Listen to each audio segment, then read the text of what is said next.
இருக்கிறது. அந்த கிளையிலே சிறந்த கிளை எதுவென்று சொன்னால், வணக்கத்திற்கு உரியவன் அல்லாஹ்வை தவிர யாரும் கிடையாது. இந்த அகில உலகத்துக்கும் ஒரு இறைவன் தான், ஒரு கடவுள் தான், அவன் தான் சர்வசக்தன் அப்படின்ற ஒரு கொள்கையை நம்புறீங்களே, அது ஃபர்ஸ்ட் தரஜா. அந்த கிளைகள்லயே முக்கியமான இம்பார்ட்டன்டான கிளை அதுதான். அது ஒரு கிளை. அதுனாக அதுலயே ஆக கடைசியில உள்ள கிளை என்ன தெரியுமா? இமாதத்துல்லாதா அனித்தரி, பாதையில கிடக்கக்கூடிய தொல்லை தரும் பொருட்களை அப்புறப்படுத்துவது. பாதையில ஒரு முள்ளு கிடக்குது, ஒரு கல்லு கிடக்குது, ஒரு வாழைப்பழ தோலை கிடக்குது, அதுல எவனா காலை வச்சா என்ன செய்வான்? வலிக்கு விழுந்துருவான். அதை நம்ம கண்ணால பார்த்துட்டோம், போகக்கூடாது. எடுத்து யாரும் வலிக்கு விழாம ஒரு இடத்துல அதை போட்டுட்டு போகணும். ஒரு கல்லு கிடக்கிறது, நம்மளை தடிக்கிருச்சுன்னு சும்மா இருந்தாலும் பார்த்து எடுத்து போட்டு போயிருவான். இவனை குத்திருச்சுன்னு வைங்க, அப்ப எடுக்க மாட்டான். நம்மள மாதிரி இன்னும் 4 பேர் குத்தணும். இவன் எப்படி நினைக்குவான்? இவன் கீழே விழுந்துறான்னு வைக்கல, அந்த வாழைப்பழத்தில் எடுக்க மாட்டான். நம்ம விழுந்த மாதிரி இன்னும் 2 பேர் விழுவனு அங்க வெயிட் பண்ணி பார்த்துட்டு வேற இருப்பான். உழுவுறானான்னு சொல்லி சிரிக்கிறதுக்காக. அப்படிலாம் இருக்கா இல்லையா? இதெல்லாம் ஒரு மனுஷன் செய்யற வேலையே இல்லை. இதெல்லாம் ஒரு நாகரிகம் உள்ள ஒரு நேர்மையான ஒரு முஸ்லீம் இதை செய்யக்கூடாது. ஒரு முஸ்லீமுடைய வேலை என்னவா இருக்குன்னு, பாதையில நீங்கள் எதையாவது மனுஷனுக்கு கேடு தரும் என்றால் அதை நீங்கள் எடுத்து அப்புறப்படுத்தி ஆக வேண்டும் என்று நபிகள் நாயகம் ஸல்லல்லாஹு அலைஹி வஸல்லம் சொன்னது முஸ்லிம்ல 51வது ஹதீஸில் இருக்கிறது. இன்னொரு வாசகத்தை போட்டு ரசூல் ஸல்லல்லாஹு அலைஹி வஸல்லம் சொல்றாங்க, ஒ யுமீத்துலாதா அனித்தரீகி சதகா, தெருவுல கிடக்கக்கூடிய அந்த மக்களுக்கு கேடு தரும் பொருட்களை அப்புறப்படுத்துவது அதுவும் தர்மம். தர்மம் நம்ம நினைச்சிட்டு இருக்கிறோம், 1000 ரூபாய் ஒரு ஆள் கொடுத்தா தர்மம்ங்கிறோம். அது மட்டும் தர்மம் கிடையாது. ரோட்ல கிடக்கிற கள்ளத்துக்கு ஓரமா போட்டியா, நீ தர்மம் செய்ய அம்பிட்டு போயிருக்கு. அகில உலக மக்களுக்கு சேர்த்து அந்த தெருவில் நடந்த அத்தனை பேருக்கு நீ தர்மம் பண்ணிருக்கிற அப்படின்னு சொல்லி நபிகள் நாயகம் ஸல்லல்லாஹு அலைஹி வஸல்லம் அவர்கள் இதையெல்லாம் அறப்பணிகள்ல சேர்க்கிறாங்க. இது புகாரியில 2989வது ஹதீஸில் இருக்கிறது. எந்த அளவுக்கு தொல்லை கொடுக்க கூடாதுங்கிறாங்கன்னா, நபி ஸல்லல்லாஹு அலைஹி வஸல்லம் சொல்றாங்க, அதாவது முதல் விஷயம், நம்மால் யாருக்கும் தொல்லை இல்லை. மூமின் யாருன்னு கேட்டா எல்லாத்திலும் கவனிக்கிறது. நம்ம செய்யறமே இது அடுத்தவனுக்கு தொல்லையா, இது அடுத்தவனுக்கு இடைஞ்சல் தருமா, அடுத்தவனுக்கு இடைஞ்சல் தராமத்தான் நம்ம ஒவ்வொரு நடவடிக்கை இருக்கணும். இடைஞ்சல் தர்றதை கண்டா அப்புறமும் படுத்தணும். நபிகள் நாயகம் ஸல்லல்லாஹு அலைஹி வஸல்லம் சொல்றாங்க, ஐயாக்கும் ஒல் ஜுலூஸ் அல துர்காத், பாதைகள்ல மக்கள் நடமாடுகிற பாதைகள்ல நீங்கள் உட்காருவதை விட்டு உங்களை எச்சரிக்கிறேன். மக்கள் போற வர பாதை இருக்கும்ல, அங்க ஓரத்தில் உட்காந்துக்கிறோம், பெஞ்ச் எல்லாம் போட்டிருப்பாங்க, அங்க உட்காந்துக்கிறது. பஸ் ஸ்டாப்ல போய் உட்காந்து, பஸ்ல ஏறதுக்கு பஸ் ஸ்டாப் போனா பரவாயில்ல, இவன் பஸ் ஸ்டாப்ல போய் உட்கார்றதுக்கு போய் உட்காருவான். ஸ்டாப்ல போனா நிறைய பேர் வருவாங்க போவாங்க பார்க்கலாங்கிறதுக்காக வேண்டி, வேற மாதிரி கெட்ட எண்ணத்துக்காக வேண்டி என்ன செய்வான்? ஸ்டாப்ல போய் உட்காந்துக்கிடுவான். அந்த மாதிரி பாதைகள்ல போய் நீங்க உட்கார்றது நான் எச்சரிக்கிறேன், அப்படிலாம் உட்காரக்கூடாது. நடமாடுறதுக்கு தான் பாதை, அதுல சைட்ல உட்காந்துக்கிட்டு கிண்டல் பண்றது, கேலி பண்றது, ஈவ் டீசிங் பண்றது, அது மாதிரி பலவிதமான போற ஆளுக்கு லந்து பண்றதுக்குலாம் உட்காந்துட்டு இருப்பாங்க. இப்படி எல்லாம் இருக்கக்கூடாதுன்னு சொன்ன உடனே, ஆனா அந்த காலத்துல எந்த டைம் பாஸும் கிடையாதுல்ல. அந்த 4 பேர் கூடுறதுக்கு என்ன பெரிய பூங்கா பார்க்குகளா இருந்துச்சு. அவங்க எதைத்தான் பார்ப்பாங்க? அந்த போற வர பாதையில ஓரமா சுத்தமா இருக்குமா, அங்கதான் உட்கார்ந்து இருப்பாங்க. வேற வழி இல்லை அந்த காலத்து மக்களுக்கு. இப்ப சகாபாக்கள் சொல்றாங்க, பாதையில உட்கார கூட நாங்க எந்த டைம் பாஸ் ஒண்ணுமே இல்லாம இருக்க, நாங்க என்ன பண்றது, அதை எங்களுக்கு தவிர்க்க முடியாதுங்கிறாங்க. சகாபாக்கள் கேட்கிறாங்க, பகாலு மாலனா புத்துன் இன்னமாகிய மஜாலிசுனா, அது எங்களுக்கு அதை தவிர்க்க முடியாது, நாங்க அங்கதான் உட்கார வேண்டி இருக்கிறது, அங்கே கொஞ்சம் சுத்தமா இருக்கு, போற பாதையெல்லாம் உட்கார முடியும், அதுல நீங்க தவிர்க்க சொல்றீங்களே அப்படின்னு சொல்லி சஹாபாக்கள் கேட்கிறாங்க.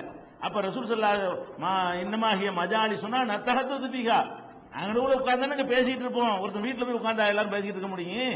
4 நண்பர்கள் சேர்ந்தாலும் செய்வோம், அங்க வந்திருப்பா, ஒரு பீச்சுக்கு வந்திருப்பா, ஓரத்துக்கு வந்திருப்பான்னு சொல்லுவோம், அங்கதான் உட்கார்ந்து பேசிட்டு இருப்போம். நீங்க அதை போய் கூடாது எப்படின்னு சொல்லி சஹாபாக்கள் வழக்கம் கேட்கிறாங்க.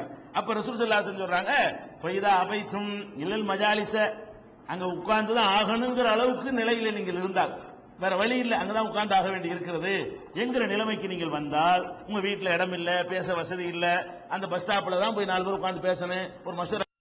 அப்ப ரசூல் ஸல்லல்லாஹு அலைஹி வஸல்லம் சொல்றாங்க, ஃபைதா அபைத்தும் இல்லல் மஜாலிஸ, அங்க உட்கார்ந்துதான் ஆகணுங்கிற அளவுக்கு நிலையில நீங்கள் இருந்தால், வேற வழி இல்லை, அங்கதான் உட்கார்ந்து ஆக வேண்டி இருக்கிறது என்கிற நிலைமைக்கு நீங்கள் வந்தால், உங்க வீட்டுல இடம் இல்ல, பேச வசதி இல்ல, அந்த பஸ் ஸ்டாப்ல தான் போய் 4 பேர் உட்கார்ந்து பேசணும், ஒரு மசூரா, சின்ன மசூரா பண்ண வேண்டி இருக்கு, பஸ் ஸ்டாப்புக்கு வந்து பேசிக்கிடுவோம் அப்படின்னு 4 பேர் வர சொல்லி அங்கனக்குள்ள உட்கார்ந்து பேசுறீங்கன்னு வைங்க, பேசலாம், பேசாம இருக்கு நல்லது. வேற வழி இல்லை என்றால் நீங்க பேசலாம். பேசினாலும் தரீக ஹக்கஹா, அந்த பாதையுடைய உரிமையை பாதைக்கு கொடுத்து விடுங்கள். பாதைக்குன்னு ஒரு உரிமை இருக்கிறது, அந்த ரைட்ஸ் அதுக்கு நீங்க வழங்கி விட வேண்டும் அப்படின்னு ரசூல் ஸல்லல்லாஹு அலைஹி வஸல்லம் சொல்றாங்க. அப்ப சஹாபாக்கள் கேட்கறாங்க, பாதையுடைய உரிமை அப்படின்னா என்ன?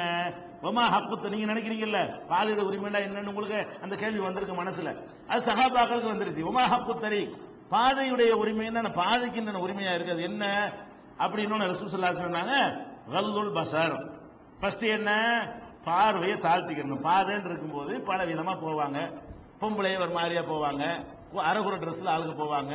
நம்ம அப்படி அந்த மாதிரி கண்டாட செய்யணும், அதுக்கு தானே போறது. இவன் போறத அதை பாக்குறதுல போறான்.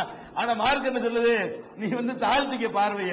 அது மாதிரி பாதையில உட்கார்ந்து இருந்தோம்னு சொன்னா கல்லுல் பஸர், அதான் பார்வைக்கு, பாதைக்கு கொடுக்க வேண்டிய கடமை என்ன, பார்வையை தாழ்த்திக்க. மார்க்கம் தடுத்திருக்கிற கோலத்தில் எதையாவது நீ காண நேர்ந்தால் கண்களை தாழ்த்தி கொள்ள வேண்டும்.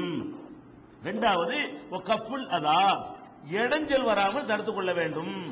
அந்த பஸ்ல போறதுக்கு இடைஞ்சல் இல்லாம, டூ வீலர் போறதுக்கு இடைஞ்சல் இல்லாம, முழுசு அடைச்சிட்டு உட்காராம அப்படி கொஞ்சம் ஓரஞ்சாரத்தில் உட்கார்ந்துக்கலாம்.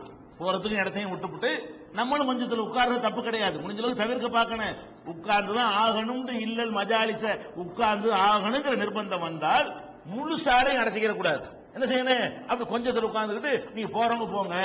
நம்ம ஆர்ப்பாட்டத்தில் சில ரோட்ல உட்காந்துறாங்கல்ல, முழுசா மறைச்சிட்டு உட்காந்து தப்பா போயிடும். அப்படி கொஞ்சம் ஓர நேரத்தில் உட்காந்துட்டு இடைஞ்சல் இல்லாம அப்படி பண்ணிக்கிட்டா கஃபுல் அதா, நம்மால் வரக்கூடிய தொல்லைகள் வராமல் என்ன செய்யணும், தடுத்துக் கொள்வது பாதைக்கு கொடுக்க வேண்டிய உரிமை.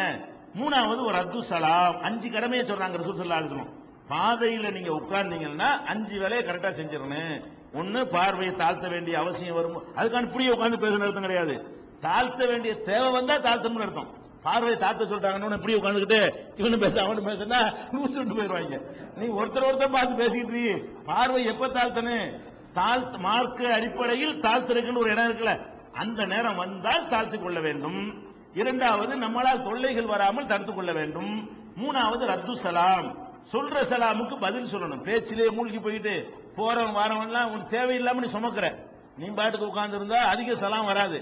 ரோட்ல உட்கார்ந்தா 5 நிமிஷம் சலாம் வரும், அஸ்ஸலாமு அலைக்கும் அஸ்ஸலாமு அலைக்கும். என்ன போறேன்னு சொல்லுவான்ல, உனக்கு 100வது சலாமா இருக்கணும், அவனுக்கு முதல் சலாம் தானே.